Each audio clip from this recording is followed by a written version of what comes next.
समापीकृत है या अध्यापक निर्मित है, दोनों में सावधानी तो सब में रखनी है। तो हमने देखा कि पहली सावधानी देखा जाए तो प्रश्न पत्र का प्रारूप वही रखा जाए जो ब्लूप्रिंट में दिया गया है, नंबर एक बात, वेरी गुड। दूसरा है कि प्रश्नों की शब्दावली में द्विअर्थी या बहुअर्थी शब्दों का प्रयोग न हो, जिससे बालक समझ न पाए और वो समझते हुए जानते हुए अपने प्रश्न के उत्तरों को न रख पाए।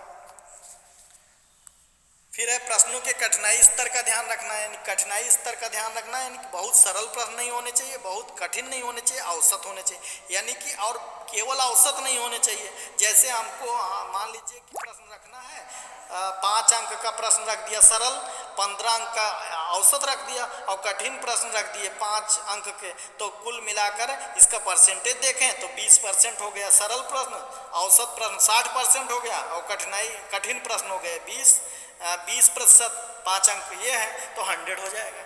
इस तरीके से आपको ध्यान रखना है कि जैसे उदाहरण के लिए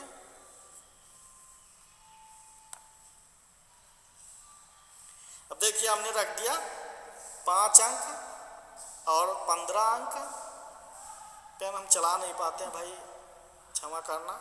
तो ये 20% हो जाएगा 100 का, और ये 60% हो जाएगा, और ये आपका ये भी 20% हो जाएगा। तो ये सरल प्रश्न हो गया और ये औसत हो गया और ये आपका कठिन हो गया। तो ये टोटल हमारा बन गया कठिनाई स्तर का जो भारांक हमको डिसाइड करना था, ये हो गया। क्लियर? Thanks for watching. एक बार हम बहुत सरल तरीके से बता दें तो पहले हम प्लान करते हैं किसी काम के लिए, और प्लान करने के बाद हम उनके चरण को स्टेप्स को फॉलो करते जाते हैं। प्लान करने के बाद हम क्या करते हैं, ब्लूप्रिंट, इसमें प्रश्नपत्र निर्माण करना है तो हम क्या करेंगे, ब्लूप्रिंट बना लेंगे। और ब्लूप्रिंट बनाने के बाद प्रश्नों की रचना कर लेंगे।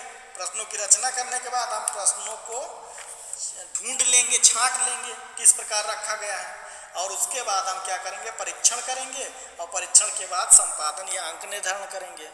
ठीक। एक अध्यापक, कुशल अध्यापक अपने विचारानुसार, अपने कौशल के अनुसार वह इसमें हेर फेर भी कर सकता है, लेकिन एक विशेषज्ञ की जो रणनीति होती है वो एक अलग प्रकार की होती है। तो हम अध्यापक निर्मित जो परीक्षण निर्माण वो क्या उपकरण है उसके विषय में इन बातों का हमें ध्यान रखना है। वीडियो लंबा हो रहा था इसलिए मैंने बहुत जल्दी शॉर्ट कर दिया है। आशा है कि आप लोगों को समझ आ गया होगा और आप धैर्यपूर्वक इसे कम से कम 2-3 बार देख लेंगे तो ये कम से कम 5-6 प्रश्नों का उत्तर हमें प्राप्त हो जाएगा। धन्यवाद। और एक बार पहले किताब से भी देख लेंगे।